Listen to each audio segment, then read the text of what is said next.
Comienza nuestra sección en verde, descubriendo el comportamiento animal, como siempre, de la mano de Alberto José Redondo Villa. Alberto Redondo, muy buenas tardes, bienvenido. Hola, muy buenas.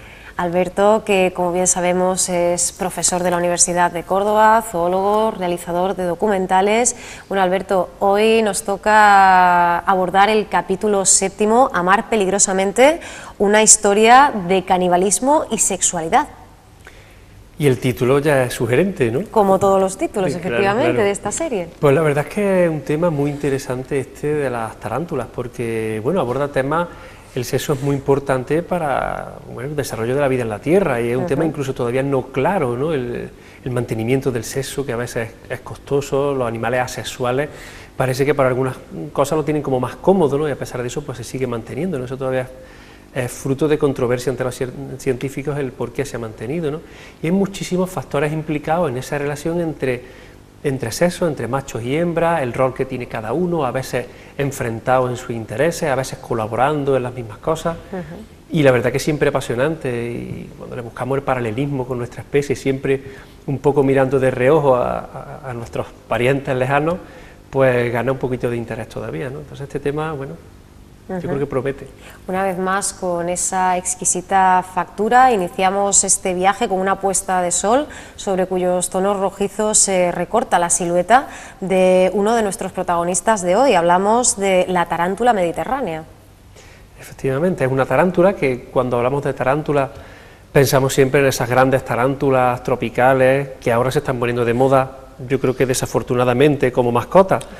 Y bueno, tenemos una tarántula, de hecho la tarántula es nuestra, ¿no? Es propia de la fauna autóctona, no es introducida ni mucho menos, no es tan grande ni tan, bueno, espeluznante como esas tarántulas de los documentales, y es un animal con el que convivimos sin ningún problema. Hay que decir también que no, bueno, que no provoca ningún daño a las personas, siempre si no se le molesta, ¿no? Cualquier araña pues, puede picarnos si la molestamos, pero en ningún caso van a picarnos a cosas hechas, ¿no? La inconfundible voz en la locución de José Ángel de Juanes desde el primer minuto lo deja clarísimo. La reproducción puede adquirir tintes dramáticos, sobre todo en los machos. De esta premisa partimos para explicar cómo se producen esas relaciones, esas cópulas y lo que pasa, lo que sucede después entre las tarántulas, ¿no? En general, en el mundo de las arañas, la reproducción suele ser bastante violenta y dramática, y muchas veces son los machos los que tienen la peor parte en este grupo animal, porque tienen que andar muchas veces con sumo cuidado. Las hembras son muy agresivas y a veces el comportamiento de reconocimiento de la pareja, bueno, pues falla y acaba siendo la merienda o la cena, porque muchas son nocturnas, de la hembra de turno. Y en el caso de las tarántulas, pues la verdad es que es dramático, es espectacular, porque el macho se la juega totalmente. Cuando decide intentar aparearse con una hembra, pues la verdad es que entra con las dos posibilidades, o el éxito total, conseguir aparearse, y además en este caso no sufre ningún daño, porque estamos más acostumbrados a oír la historia también dramática de la mantis religiosa, que el macho copula, pero después de copular se lo come la hembra, al menos en muchos casos. En el caso de la tarántula, si el macho tiene éxito, el éxito es total, luego no muere, se escapa y digamos que se va de rositas y con su descendencia. Pero si ella elige otra víctima, ¿no? Claro, ella comerá y alguno que pase por ahí que no le guste. Y de luego, si no le gusta, el macho llega con su intención, bueno, digamos amatoria, pero se encuentra con una dama que lo va a devorar, que se lo va a comer. Entonces, continúa esta travesía audiovisual por el conocimiento zoológico al ritmo de las composiciones originales y expresamente creadas de Antonio Torres Porras. En esta ocasión creo que nos vamos hasta Almería, que es hacia donde dirigía sus pasos el CSIC y concretamente el doctor Jordi Moya, que es hoy pues el especialista que nos guía, ¿no? Sí, siempre tenemos ahí un especialista, un investigador que es el máximo exponente de esa línea de investigación, la persona que más sabe, el que más nos puede contar y el que nos aporta el contenido. Y no solamente el contenido científico, también es el que nos ayuda a poder encontrar pues, esas imágenes, a poder dar con las tarántulas, a poder meternos en ese mundo y conseguir grabar lo que yo, que muchas veces había pasado por esos sitios, no me imaginaba que estaba allí, ¿no? Un universo de tarántulas que relucen por la noche como estrellas en el cielo. Es increíble, con el frontal se iluminan, unos ojos grandes que tienen estas tarántulas, y brillan y como, vamos, titilan como estrellas, y hay miles a tu alrededor cuando estás en algunas zonas del desierto de Almería, y la verdad que es muy bonito. ¿Puede ser esta la instantánea que se te ha quedado después de la experiencia?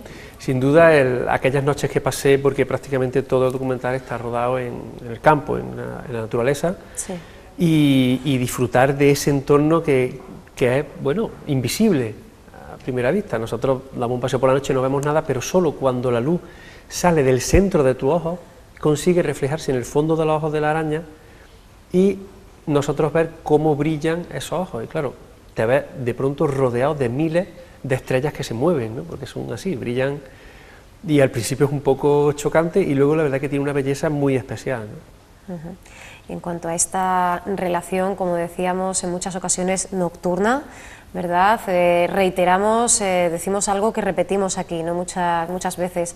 En la naturaleza no hay nada gratuito. El hecho de que la hembra se provea del macho no solo como medio de reproducción, sino también de supervivencia, tiene una finalidad muy concreta. Claro. Es funcional, es muy frío desde nuestro punto de vista, pero es tremendamente necesario para ella. Claro, las cosas no son gratuitas, no son, bueno, sin sentido. Lo que sucede en la naturaleza y en la evolución, todo tiene un porqué y tiene un sentido. En este caso, es la única forma que tiene para sobrevivir. Es un ambiente muy escaso, donde tiene muy pocos recursos alimenticios, y la única forma de obtener los recursos que permiten que la especie se perpetúe es aprovechar ese recurso alimenticio que suponen los machos.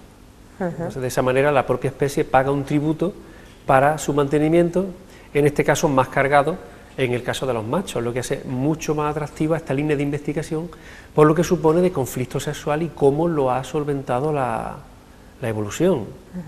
Ahí tenemos el caso de la famosa araña viuda negra australiana, donde se produce, digamos, la inmolación, ¿no? El macho se ofrece al sacrificio por la especie, ¿no? Hay muchos casos de arañas en las que los machos acaban en las fauces de las hembras y, bueno, unas más famosas que otras, como es este caso, pero es bastante frecuente en el mundo de las arañas que pasen estas cosas.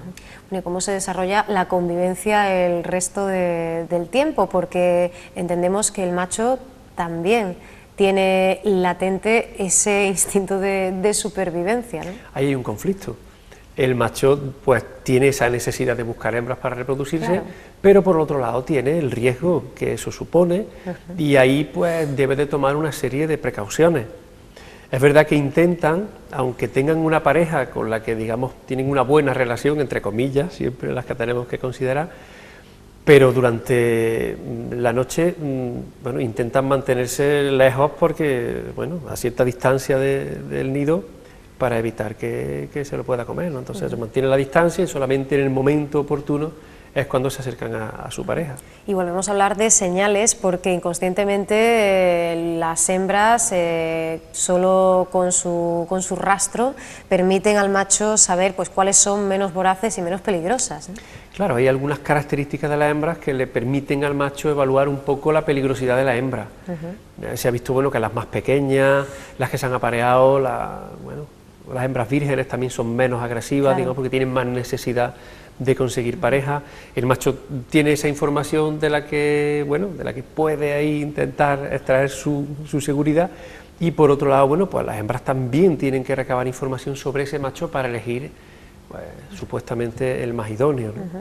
Hay una transmisión de información incluso por la acción postural, ¿no?, de la propia cópula. Claro, la propia postura de la cópula en el caso de la araña es curiosa, están como enfrentadas y el macho cambia de un lado a otro y con los pedipalpos pues va introduciendo las bolsas espermáticas en el orificio de la hembra, pero esa postura en la que están enfrentadas les permite ver unas partes inferiores que tienen estas arañas que suelen ser coloreadas y variables en función, por ejemplo, de la calidad, en función del estado fisiológico, de lo que han comido. Y bueno, pues una de las hipótesis del doctor Moya es que esa información es importante a la hora de esa cópula y de minimizar un poco los riesgos de machos y hembras, ¿no? Este canibalismo pues está sustentado por esa ventaja biológica basada en la cantidad y la calidad de la progenie, aunque hay que decir que también cuentan con un plan B, ¿no? Con opciones de reserva, como por ejemplo otras especies, escarabajos, cochinillas, en caso de que no puedan devorar, ¿no?, a los machos de su propia especie. Claro, en realidad, bueno, lo ideal para esta especie sería consumir a otras especies. Lo que pasa es que los machos también son un recurso alimenticio, digamos que entran dentro de la dieta. Cuando tienen el menú, pues dentro del menú están los escarabajos, las polillas, los grillos, y también están los propios machos de incluso esa especie, ¿no? Son capaces de bueno, pues, consumir más o menos en función de la cantidad que tengan a su alrededor, porque se tienen que asegurar esa reproducción, ¿no?, esa perpetuidad. Sí, se ha visto que cuando están bien alimentadas, cuando hay mucho alimento, entonces hay menos canibalismo, o sea que ellas, digamos, prefieren comer lo que no es su propia especie, y cuando hay más alimento, pero lo que hizo el doctor Jordi Moya, ese primer documental, es alimentarla y darle un alimento extra, y cuando estaban más alimentadas pues disminuía la agresividad hacia los machos. Eso quiere decir y demuestra pues que no es una agresividad gratuita, sino que solamente cuando no tienen otro recurso, cuando se ven obligadas, y es la única forma de poder reproducirse, es cuando los machos corren más peligro de convertirse en la cena. Hay que decir que el trabajo en la estación experimental de zonas áridas del Consejo Superior de Investigaciones Científicas sienta un precedente, porque hasta el momento solo conocíamos de estas conductas en laboratorio y no en libertad, aunque en una parcelación, ¿no?, controladas, pero con esa ilusión de absoluta libertad, ¿no? Claro, es importante hacer primero unos modelos en laboratorio, pero luego extrapolar esos resultados al campo. Entonces es muy importante el esfuerzo de los investigadores en trabajar en condiciones menos controladas, siempre más complicadas y que requieren más esfuerzo, pero claro, los resultados que se obtienen pues son más reales, ¿no? Con lo cual lo interesante es combinar las dos cosas y acabar sabiendo de verdad qué es lo que pasa ahí fuera, ¿no?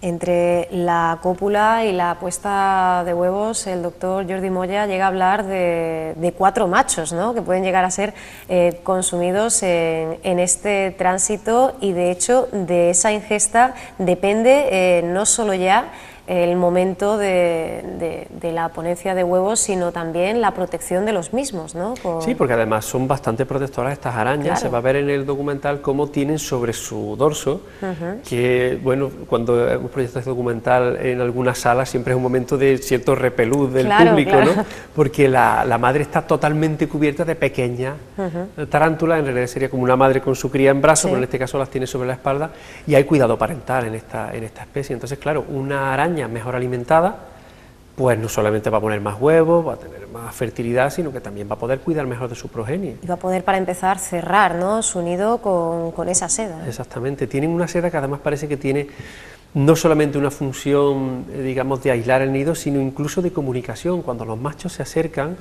a, digamos, a intentar conquistar a la hembra, tocan esos hilos que están a la puerta de la entrada de la hembra, porque los nidos de los machos no tienen ese brocal tan llamativo hecho con seda, y parece que, bueno, esto no está estudiado o está poco estudiado, pero es un tema interesante, que parece que los machos es como si tocaran esas cuerdas a modo de arpa, intentando, bueno, pues también transmitir cierta información que puede ser importante a la hora de lo que va a pasar después.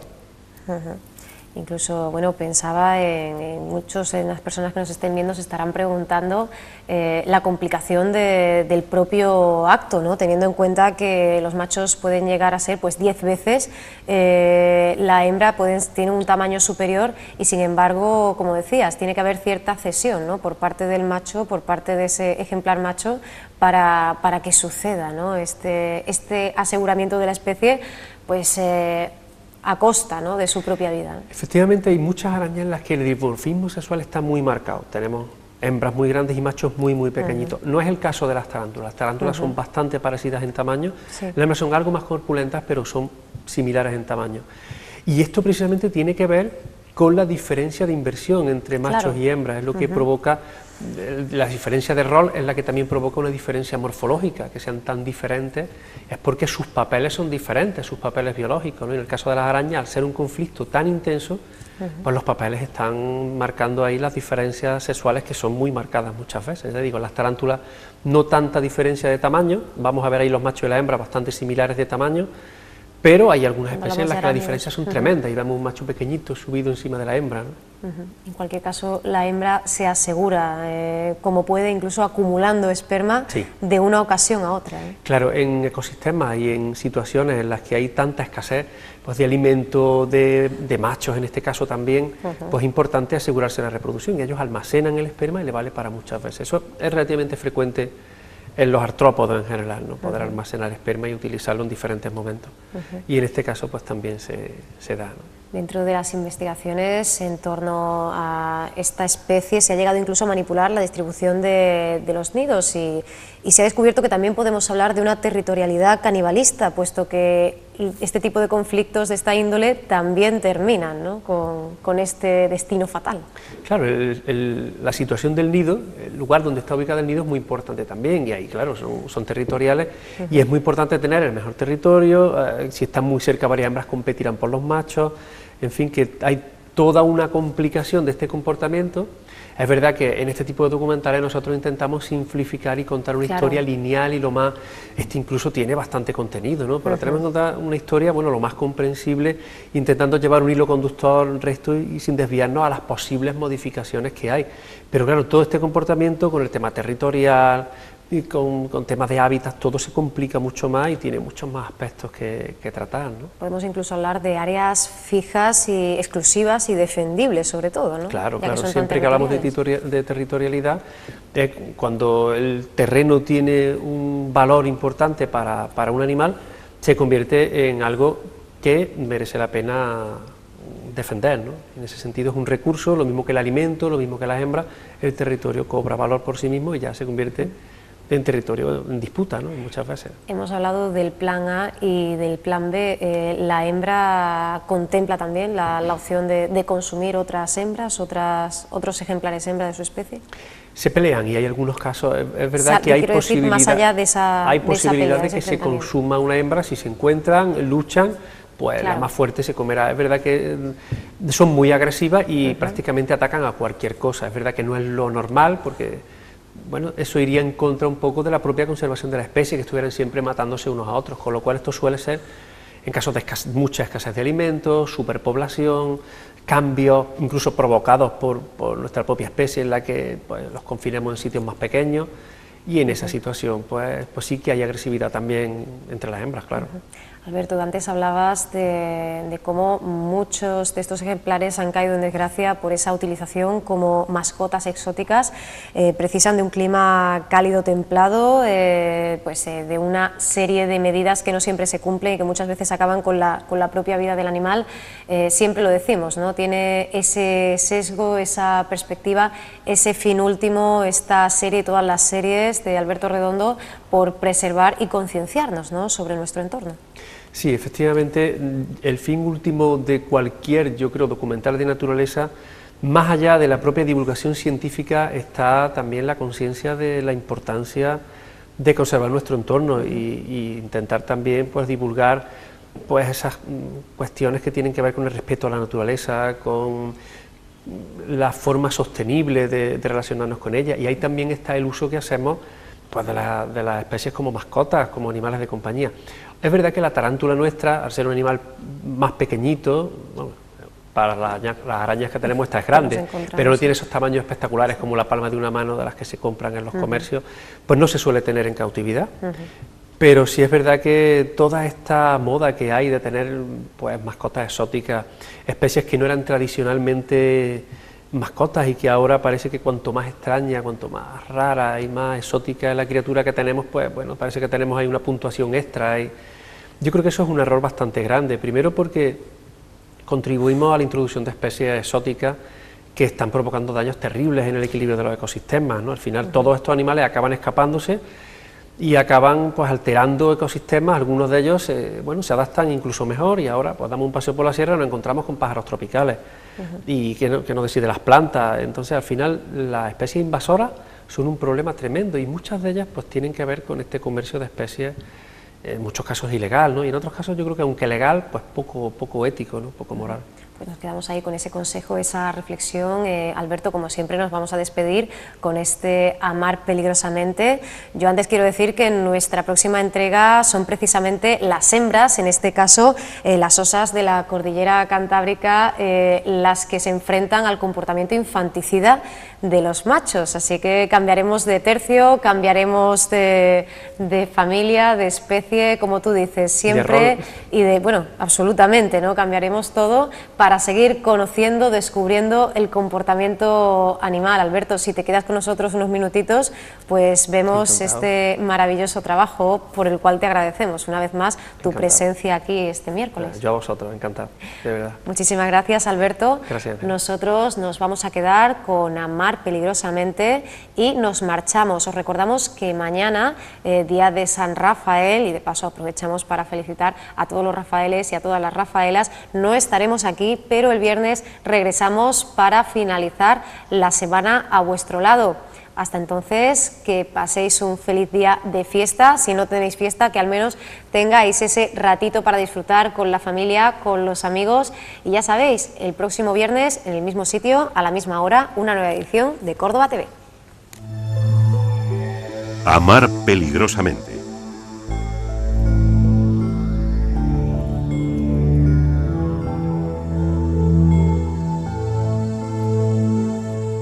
En el mundo de las arañas, la reproducción puede adquirir tintes dramáticos.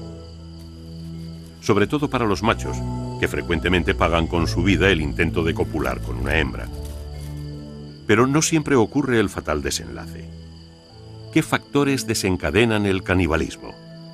¿Por qué ha perdurado en la evolución esta aparente crueldad?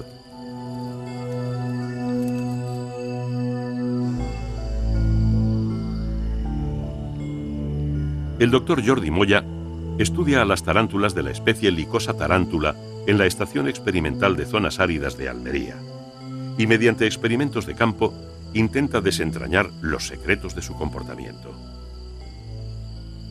Los machos se diferencian de las hembras por el engrosamiento en el extremo de los pedipalpos con función de órganos copuladores.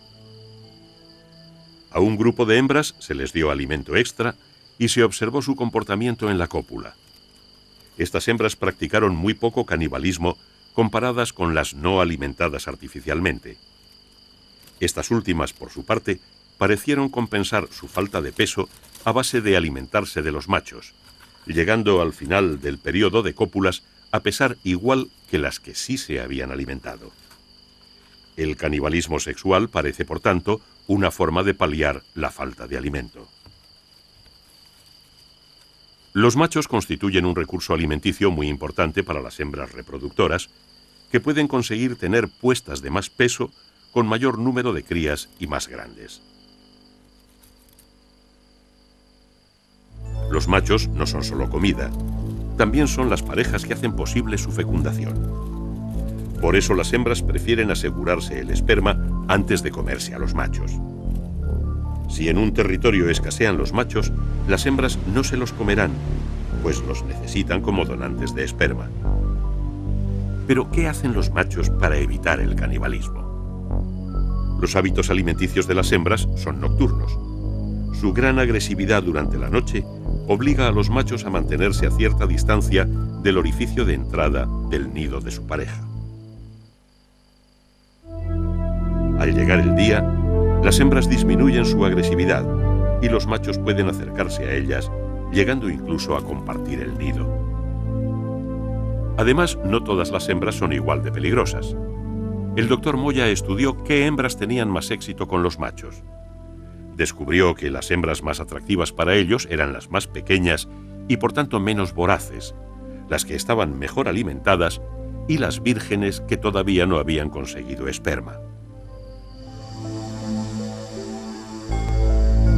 Los machos seguirán intentando reproducirse a pesar del riesgo de ser comidos, pero buscarán a las hembras menos peligrosas para tener al menos una oportunidad.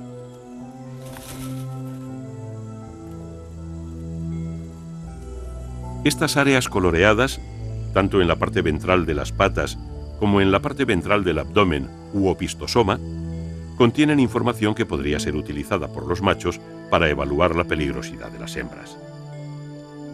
Es discutible que las hembras quieran dar estas pistas a los machos. Realmente se trata de señales que van dirigidas a otras hembras con las que compiten por los territorios. Las marcas de las patas parecen informar sobre el tamaño, ya que se ha comprobado que están realmente correlacionadas con el tamaño del animal. Por su parte, las marcas del abdomen podrían servir como amplificadores de la condición física, dado que se correlacionan muy bien con la cantidad de nutrientes almacenados en el abdomen. Durante la cópula, debido a la postura que adoptan estas arañas, el macho está continuamente viendo la parte ventral del abdomen de la hembra, por lo que podría utilizar estas mismas señales para evaluar la peligrosidad de su apareamiento. Cruel o no desde una perspectiva humana, el canibalismo sexual en las tarántulas es simplemente un modo por el cual las hembras, que resultan irresistibles para los machos, aprovechan esta circunstancia para decidir si los usarán como parejas o como comida.